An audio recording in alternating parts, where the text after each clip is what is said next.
helpless like that kind of brings back negative thoughts. Really? Oh yeah, I struggled when I was younger.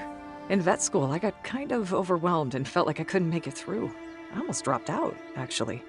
I never told you that? Mm-mm.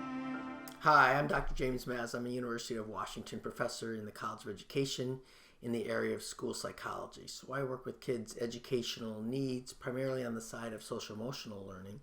And in that specific area, I work with kids' anxiety, depression, trauma, suicidal behavior, self-harm, and then self-medicating behaviors as well.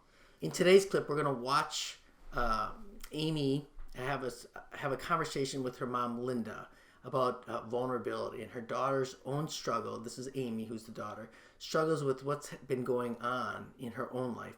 And when we are able to break this down, you'll see that it's a profound strength of Linda to show this vulnerability.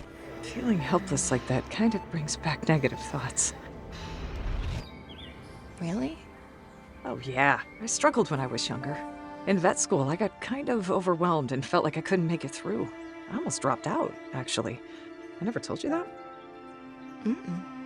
So at the beginning here, Linda talks about talks about her past, that I got overwhelmed and wasn't sure I was going to make it through veterinarian school, right? So she's talking about going through a graduate school type program, feeling overwhelmed, and it models for Amy that parents too struggle. So Amy's in high school here, and Linda, when she was going through veterinarian school, is going to be like in their mid-20s at this point. That even at the mid-20s area and adults, that we tend to have some emotional difficulties as well and some struggles. And so I think it's important that we communicate and we allow our kids, our adolescents, to see us, that there are times when we have self-doubt too, because we know that our adolescents are going to have that as well. Oh, it all came back when... When Pop-Tart was sick? So, how do you deal with those thoughts? Amy then is inquisitive because Linda says, I didn't tell you that? And Amy's like, no, right? And then is inquisitive. How did you deal with those thoughts? All right? And it allows Amy to hear an answer for someone who's got more life experience and has navigated through them to be what we deem as probably a pretty successful career at this point. And so I think that's really important, right? So Amy asking is not only helping out mom just to keep the conversation going, it's also helping Amy understand how people and their perspectives and what they choose to do, how they've coped with these things in the past. And that provides provides Amy with different types of thoughts, things that they might be able to do as well. And so I think it's important that we acknowledge here in this clip the vulnerability that Amy's asking about things because she's got some vulnerability. She's got some things that are going through her mind.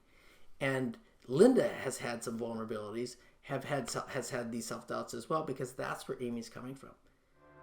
Well, talking to your dad helps. In school, he always listened and he encouraged me. And he held my hand. Just like that. And Linda's answer to that question, how did you do this, is great. Talking to your dad helped. He encouraged me. So I really like that exchange because it says, talk to others. Don't keep it all in. Don't listen to the voice inside your head as it gets louder and louder. Let someone else listen. Let someone else show you their support. Often our adolescents view vulnerability as a weakness, and it really is not. It's actually a strength. And we want to build upon that. We want our adolescents to know that by saying, I need help, that's actually a strength. And Linda says that. Linda says, and he held my hand just like this. And Amy has this sense of almost like pride, like, oh my gosh, I'm helping out my mom the same way that dad helped her out in an earlier time. And that's because all of us at some point need help. I'm sorry, Sugar. I keep thinking if I'd seen you were in pain earlier, I just thought you were doing what you always do and managing everything in your perfect way. Yeah, I did too. Thank you for talking with me, honey. It helps. Yeah, it helps me too. And as soon as she mentions in your perfect way, you can see Amy's eyes look away and glance away. All right?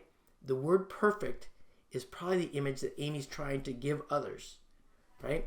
And yet she doesn't feel that way on the inside. So perfect on the outside, not so perfect on the inside. And I think a lot of our kids will often feel that way.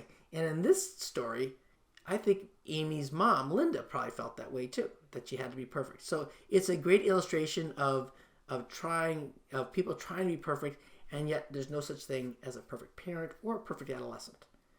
So at the end, there's this hug, and it's a beautiful way to acknowledge that I heard you, you heard me, we listened together, and there's support. Mom says thank you. Amy says thank you too, that the talk really helped, right? And so I think that's important, that we want to end there, that by being able to talk about what's happening with us, right? Showing that vulnerability allows us to get some of that support. It allows us to be vulnerable for someone else to help us instead of putting up a wall. Regardless of what you're thinking, you're not alone. With that, I am Dr. James Mazza with this Parent Guidance Moment. Thank you for sharing this moment with me.